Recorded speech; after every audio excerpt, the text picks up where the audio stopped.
काली और गोरी बहू का ससुराल में पहला बर्थडे।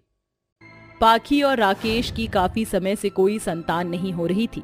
इस कारण वह अनाथ आश्रम जाकर सोनिया नाम की एक छोटी बच्ची को अडॉप्ट कर लेते हैं, जो कि काली थी।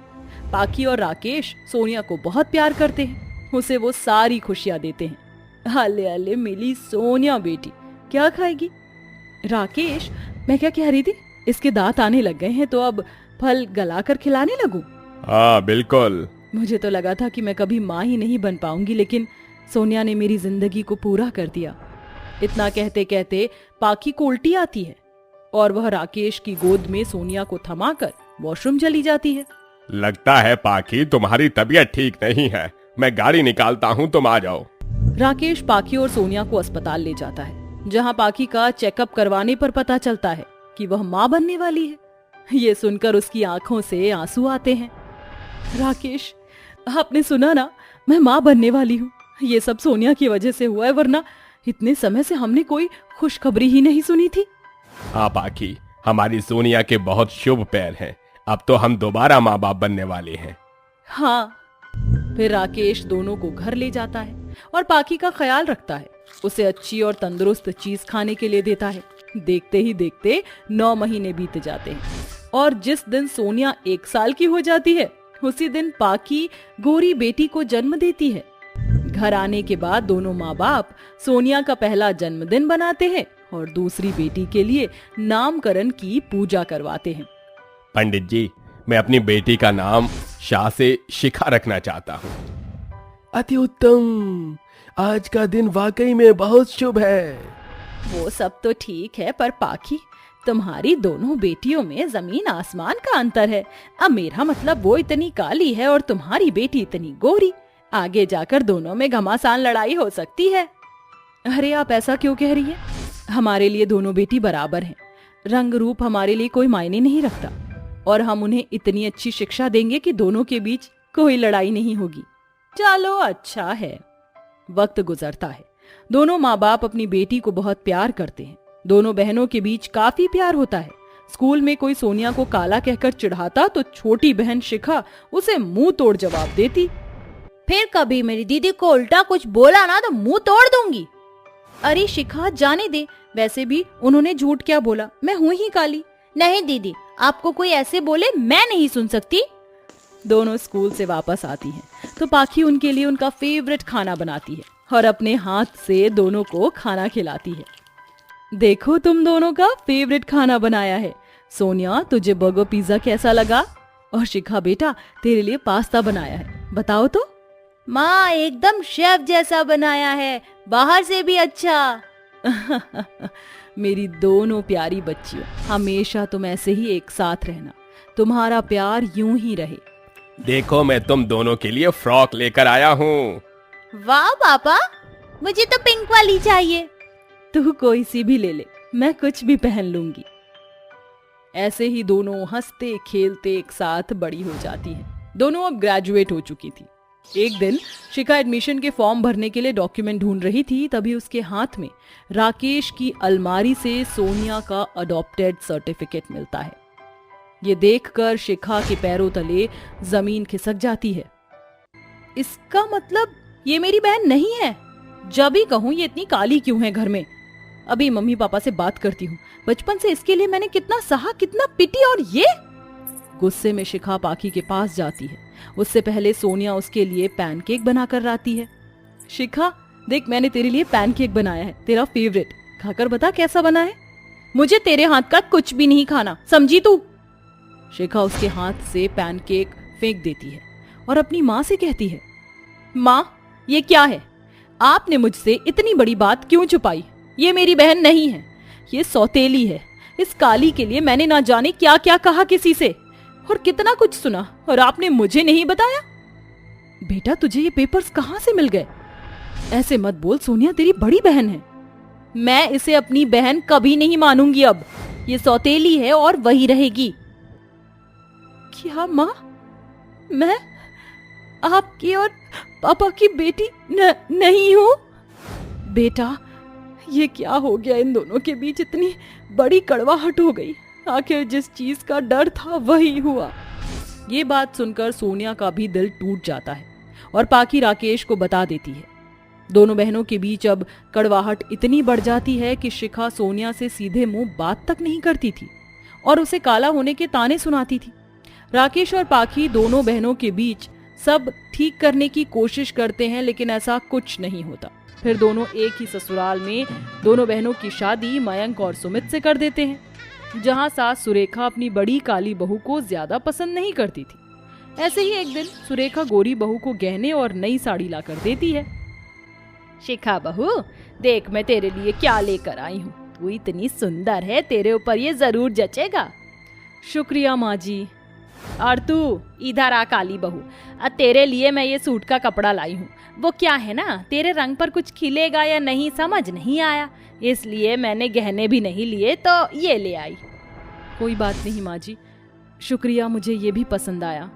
माँ जी, आपको इसके लिए कुछ भी करने की जरूरत नहीं है, ये इसके भी लायक नहीं है।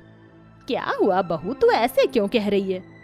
वो इसलिए माँ जी, क्योंकि इसे मम्मी पापा आश्रम से लेकर आए थे। ये मेरी असली बहन नहीं है। क्या? और ये बात हमें तेरे माता पिता ने नहीं बताई? अरे बताने लायक होती सुरेखा तो बताते ना, पर इसमें बेचारी सोनिया बहू का क्या कसूर है। अरे तुम तो चुप ही रहो। जब ही तो मैं सोचूं दोनों बहनों में इतना जमीन आसमान का फर्क क्यों है। एक इतनी काली है और दूसरी इतनी गोरी। सुरेखा, दोनों तुम्हारी बहू हैं, तो ये सब मत सोचो, रंग में कुछ नहीं रखा। इतना सुनकर सुरेखा अपने कमरे में चली जाती है। वहीं अविनाश सोनिया बहू को दिलासा देता है। अब ससुराल में सोनिया को बहुत अजीब सा लगता था, क्योंकि उसको प्यार करने वाली बहन और सास अब बार बार उसे कालेपन और सौतेली के ताने देते थे। देखते ही देखते दोनों बहू का जन्मदिन आ जाता है, जहां घर के सभी लोग शिखा के लिए अच्छे बर्थडे पार्टी की घर में अरेंजमेंट करते हैं। शिखा को बहुत सारे कपड़े और गिफ्ट देते हैं। वहीं सोनिया को किसी ने अभी तक विश भी नहीं किया था। शायद किसी को मेरा जन्मदिन याद ही नहीं है। अब मैं कमरे से बाहर नहीं जाऊंगी, पर हाँ, शिखा को हमेशा से जन्मदिन पर मेरे हाथ का बना गाजर का हलवा बहुत पसंद है, वो मैं उसके लिए जरूर बनाऊंगी। ऐसा कहकर सोनिया अपनी बहन के लिए गाजर का हलवा बना देती है। मयंक जी, ये आप बाहर शिखा को दे देना और बताना मत कि मैंने बनाया है। तुम बाहर चलकर खुद उसे अपने हाथ से दे दो। नहीं, मैं उसका जन्मदिन खराब नहीं करना चाहती हूँ। तुम्हारा भी तो जन्मदिन है, चलो बाहर। नहीं, मैं कमरे में ही बना लूंगी अपना। ठीक है। फिर मयंक शिखा को गाजर का हलवा देने जाता है। वहीं दूसरी ओर उदास सोनिया जमीन पर बैठे अपने केक को देख रही थी। उसके पास कोई नहीं था। अरे, बाहर उसका केक कट रहा है, छुपकर ऐसे ही शामिल हो जाती हूँ। ऐसा कहकर सोनिया अपने कमरे से बाहर आकर दूर से उसका केक कट करते हुए देखती है कि उसकी नजर शिखा के सर पर हिल रहे झूमर पर जाती है। नहीं, मैं शिखा को कुछ नहीं होने दूंगी। इतना कहते ही सोनिया शिखा को बचाने चली जाती है, जिससे उसके ही सिर पर काफी चोट लग जाती है। उसे फौरन अस्पताल ले जाया जाता है। होश आते ही वो सभी को अपने सामने पाती है। सोनिया दीदी, आप ठीक तो है ना? मुझे माफ कर दीजिए, मैंने आपको ना जाने क्या क्या कहा, फिर भी आपने मेरी जान बचाई। एक बड़ी बहन होने का फर्ज निभाया। मुझे अपनी गलती का एहसास हो गया है, मुझे माफ कर दीजिए। और मुझे भी माफ कर दे बहू, तेरा जन्मदिन था और हम सब ने तुझे विश तक नहीं किया। मैंने बताया है माँ को। अब तुम कैसी हो? मैं ठीक हूँ, लेकिन सर पर बहुत दर्द हो रहा है। और शिखा, तू मुझसे माफी मत मांग, और माँ जी आप भी नहीं। आप दोनों की जगह कोई और होता तो वो भी शायद यही करता। देखो, मेरी बहू को कोई परेशान नहीं करेगा। जब तो ठीक हो जाएगी तो मैं अपनी दोनों बहू को एक साथ बर्थडे मनाऊंगा। जी पापा जी। इसी के साथ शिखा और सुरेखा को अपनी गलतियों का एहसास हो जाता है और 2 दिन बाद सोनिया ठीक होकर अस्पताल से आ जाती है और उनके ससुराल वाले अपनी दोनों बहू का पहला बर्थडे एक साथ खुशी खुशी मनाते हैं। शारदा की चारों बहुएं चांदनी, सुमन, पूनम, गौरी शादी के जोड़े में ससुराल के दरवाजे पर खड़ी हैं। उनकी आरती उतार कर 4 कलश उनके आगे रखकर वो कहती है, बहुओं, इस कलश को गिराकर गृह प्रवेश करो। गृह प्रवेश के बाद चारों अपनी सास के पैर छूती हैं। तभी पड़ोसन मंजरी कहती है, क्या बात है शारदा, तेरी तो 10 उंगलियां घी में है, चारों बहुएं चांद का टुकड़ा है। जितनी सुंदर है उतनी ही संस्कारी भी। अरे नीलम, ये कैसा बैंगनी रंग का लहंगा पहना है तूने? एक तो पहले इतनी काली है। खैर, ये लहंगा पहनकर बाहर मत चली जाना, वरना गली के बच्चे तुझे काली कलूटी बैंगन लूटी कहकर चिढ़ाएंगे। आज तो तेरे चारों भाइयों की शादी थी, कम से कम आज तो अपने चेहरे पर थोड़ा बहुत मेकअप पोत लेती। अपने काले रंग के लिए मंजरी से ताने सुनकर बेचारी नीलम की आंखों में आंसू भर जाते हैं। ये देखकर नीलम की चारों गोरी भाभियां भड़कते हुए मंजरी को सुनाना शुरू कर देती हैं। वैसे आंटी जी, हमारी ननद ने भले ही मेकअप नहीं किया, मगर आपने अपने सफेद बालों में भर भर कर डाई लगाया है, और आपने होठों पर ये जो गाढ़ी लिपस्टिक लगाई है, लैक्मे की लग रही है। मेरी मानिए तो बिना मास्क के गली में मत जाना, वरना बच्चे बोलेंगे बूढ़ी घोड़ी लाल लगाम। ये सुनकर 60 साल की मंजरी चिढ़ जाती है। अरे शारदा, तेरी ये बहुएं तो बड़ी ही मुंहफट है। आंटी जी, इसे मुंहफट होना नहीं, टैलेंट कहते हैं, जैसे कि आपके अंदर है टॉन्ट मारने का टैलेंट। फिर कभी हमारी ननद को कुछ भी कहने से पहले याद रखना कि उसकी 4 भाभियां हैं।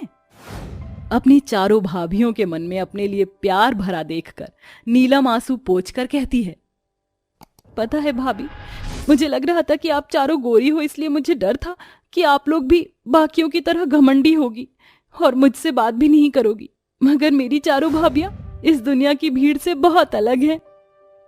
नीलम, तुम हम चारों भाभियों की इकलौती ननद हो। अब तुम चारों भी जाकर आराम कर लो, थक गई होगी। ऐसे कैसे, पहले मैं अपने चारों भाइयों और भाभियों से द्वार छिकाई तो ले लूं। लाइए लाइए गौरव भैया, जल्दी से नोट निकालिए। अरे देता हूँ, ये ले। नीलम के भाइयों के साथ साथ उसकी चारों भाभियां भी खुशी से नीलम को कुछ न कुछ तोहफा देती हैं। अपने घर में 4 बहुएं आ जाने के बाद शारदा देवी का घर खुशियों से भर जाता है। ससुराल के पहले दिन ही जब नीलम अपनी चारों भाभियों को काम करते देखती है तो किचन में आती है। भाभी, मैं आप चारों की कोई मदद कर दूं? नहीं, हमारी प्यारी ननद, 4 भाभियों के रहते हमारी इकलौती ननद काम करे? अभी तो ऐश करो, जब शादी के बाद ससुराल जाओगी तो वहां करना काम। शादी की बात सुनते ही नीलम एकदम से खामोश हो जाती और कालेपन के चलते उस बेचारी की आंख भर आती है। क्या हुआ हमारी प्यारी ननद, तुम्हारी आंखों में आंसू? अगर हमारी किसी बात का तुम्हें बुरा लगा है तो माफ कर दो अपनी भाभियों को। अरे नहीं नहीं भाभी, ऐसा कुछ नहीं है, मगर सच तो ये है कि मुझ जैसी काली लड़की की किस्मत में शादी होना है ही नहीं। ये कहते कहते नीलम रो पड़ती है। तभी उसकी चारों भाभियां उसे चुप कराती हैं। जानती हो नीलम, जोड़ियां बनाना ऊपर वाले के हाथ में होता है, और उसने हमारी इकलौती प्यारी ननद के लिए भी कोई ना कोई राजकुमार जरूर बनाया होगा। अब चलो आंसू पोंछ लो। ऐसे ही दिन बीतते हैं। तभी एक दिन मंजरी न्योता लेकर आती है। शारदा, ये लो, आज मैंने अपने घर में अपने बेटे और बहू की शादी की रिसेप्शन पार्टी रखी है, तो तुम सब आ जाना। हाँ, हम जरूर आएंगे। माँ, भाभी, आप सभी चले जाना, मेरा मन नहीं है।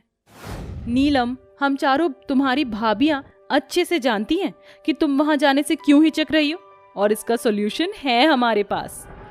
इसके बाद नीलम की चारों भाभियां पूनम, सुमन, चांदनी, गौरी उसे कमरे में लाकर बड़े ही प्यार से उसका मेकअप करती हैं, तो कोई उसकी चोटी बनाती है। नीलम, जरा एक बार खुद को शीशे में तो देखो। अपने आप को इतना खूबसूरत देखकर नीलम बहुत खुश होती है। थैंक यू सो मच भाभी, मैं तो कभी सोच भी नहीं सकती थी कि मैं इतनी सुंदर भी लग सकती हूँ। तो अब चलें? नीलम अपनी माँ और अपनी चारों भाभियों के साथ रिसेप्शन में आती है, जहाँ मंजरी सभी के सामने नीलम की झूठी तारीफ की आड़ में उसकी बहुत बेइज्जती करती है। अरे क्या बात है नीलम, आज तो तू एकदम हीरोइनी लग रही है। मगर ये तो बता, एशियन पेंट से पुताई की है या नेरोलैक से, या फिर चूना घिस लिया है? आंटी जी, ये सब आप क्या बोल रही हैं? आप हमारी ननद का दिल दुखा रही हैं। लगता है उस दिन का भूल गई हैं आप। वो तुम्हारा घर था इसलिए मैंने कुछ नहीं कहा, मगर आज ये मेरा घर है। बहुत जलील किया था तुम चारों ने अपनी इस काली कलूटी नंद के चक्कर में, मगर जिस तरीके से कुत्ते के पूंछ में घी लगाने से वो कभी सीधी नहीं होती, वैसे ही तुम चारों चाहे अपनी इस काली कलूटी ननद के रंग को इस मेकअप की आड़ में जितना छुपा लो, वो धुल ही जाएगा बिल्कुल ऐसे। ये कहते ही मंजरी नीलम के चेहरे पर पानी फेंक देती है, जिससे नीलम का मेकअप उतर जाता है और उसका काला रंग देखकर सभी हंसने लगते हैं। ये देखकर नीलम आंखों में आंसू लिए घर आ जाती है। पता नहीं मेरी बच्ची को काले रंग के चलते क्या कुछ सहना पड़ेगा। माँ जी हमें माफ कर दीजिए, हमें नीलम को वहां लेकर नहीं जाना चाहिए था, मगर हम तो उसे थोड़ी सी खुशी देना चाहते थे। ऐसे ही वक्त बीतता है और अब शारदा अपनी बेटी की शादी के लिए रिश्ते ढूंढने लगती है, मगर हर कोई नीलम के काले रंग के चलते उसे ठुकरा कर चला जाता है। नीलम की चारों भाभियां खाना लेकर कमरे में आती हैं।